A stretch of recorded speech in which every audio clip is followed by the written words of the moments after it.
Y'all might have heard Trump say yesterday that he wants to reopen not the child cancer research that he shut down or the rural housing program, no, but Alcatraz. It's long been a symbol, Alcatraz, of whatever it is. I mean, it's a sad symbol, but it's a symbol of law and order. It's a symbol of whatever it is. I mean, the man can't even come up with his own bullshit anymore. He just shrugs his shoulders and goes, well, you know what I'm going to say. I mean, why not? He's been using Gitmo like a bus stop, and I distinctly remember the Republicans saying it was ridiculous to say that Trump would use concentration camps, and yet, Sekat. But this Alcatraz announcement felt kind of random. As far as notoriously dangerous and deadly prisons go, Alcatraz is well past its prime. It's a lovely place to visit now, with gardens and parks, so of course Trump wants to kill it with his touch like he always does. Real quick, I just want to thank you guys all for supporting us here. If you aren't subbed, consider joining our resistance here at Really American by subbing. It's free, it helps us out, and we thank you greatly for it. Thank you. With much more modern and deadly torture camps at his disposal, why is Trump choosing to reopen Alcatraz now? Well, Stuart Stevens from the Lincoln Project pointed out a reason that Trump himself damn near confirmed. And I guess because the judges, so many of these radicalized judges, they want to have trials for every single, think of it, every single person that's in our country illegally, that came in illegally. That would mean millions of trials, and it's just so ridiculous what's happening. And it's long been a symbol, Alcatraz, of whatever it is. I mean, it's a sad symbol, but it's a symbol of law and order. And, it's got quite a history, frankly.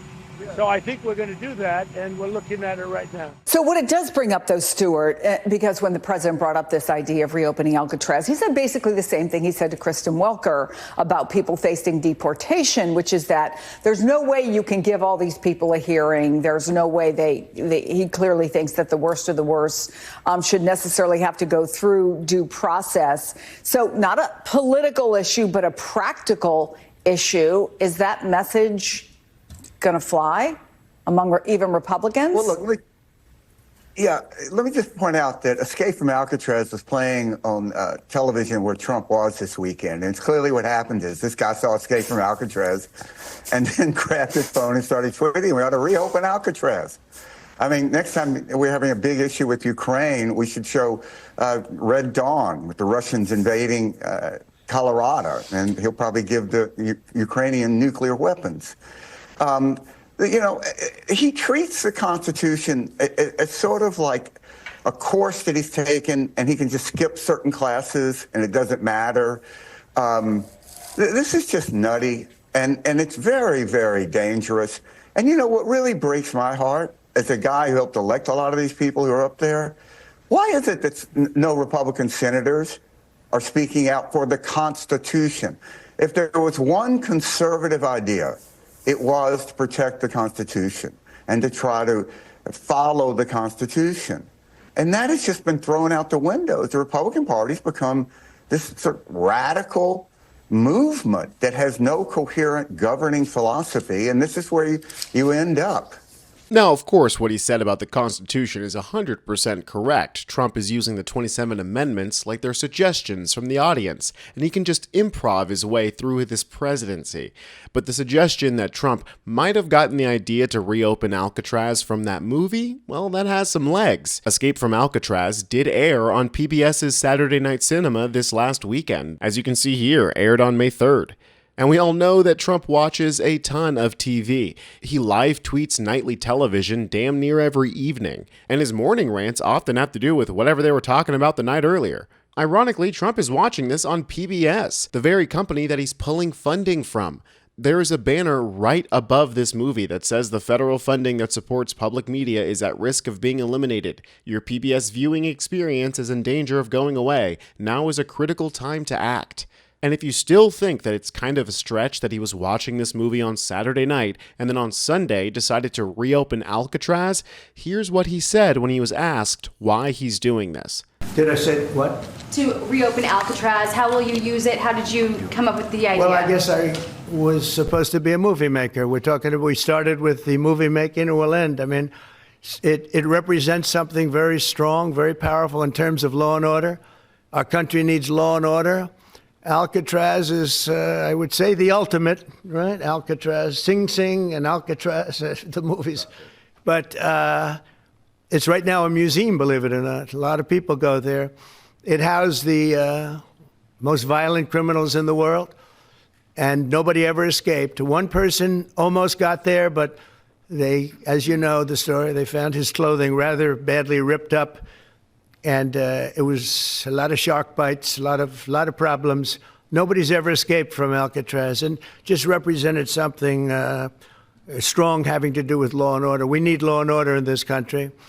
And so we're going to look at it. Some of the people up here are going to be working very hard on that. And we had a little conversation. I think it's going to be very interesting. We'll see if we can bring it back in large form, add a lot. But I think it represents something. Right now, it's a big hulk that's sitting there rusting and rotting. You look at it, it's sort of you saw that picture that was put out. It's sort of amazing. But it sort of represents something that's both horrible and beautiful and strong and miserable, weak. It's got a lot of qualities that are interesting, and I think they make a point. He should have always been a movie maker. Now, why did he randomly bring up movies when he was asked about Alcatraz? Now, he did just order 100% tariffs on foreign movies, but that could have also been because he watched Escape from Alcatraz, was like, wow, what a great old American movie, we need more of these, and then this. Several movie studio and streaming industry executives who spoke with CNN are downright apoplectic because they believe the president hasn't thought about the ramifications of his proposal, which could decimate an iconic industry. On first blush, it's shocking and would represent a virtually complete halt of production, one industry insider remarked. But in reality, he has no jurisdiction to do this, and it's too complex to enforce. Movies are usually partnerships by international studios. This man has no idea what he's talking about. He's running the country literally on whim, as evidenced by the fact that somebody called out that this could happen back in January. This user, Gary Alexander, posted, "Not saying anyone should, but I bet you could convince Trump to reopen Alcatraz in under 20 minutes. Someone should check the runtime of Escape from Alcatraz and see what happens in the first 20 minutes.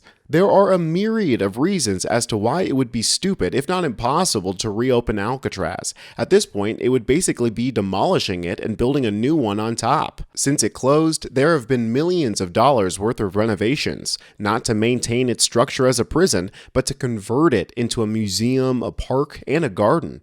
Not only is it historically relevant, it's popular too, generating about $60 million a year. Trump plans to end all of this in order to do a vanity project on a whim because he saw an old movie over the weekend. Do you guys think the fall of Rome felt this stupid as it was happening too? I'm Tony Hinderman with Really American, and I'll catch you next time.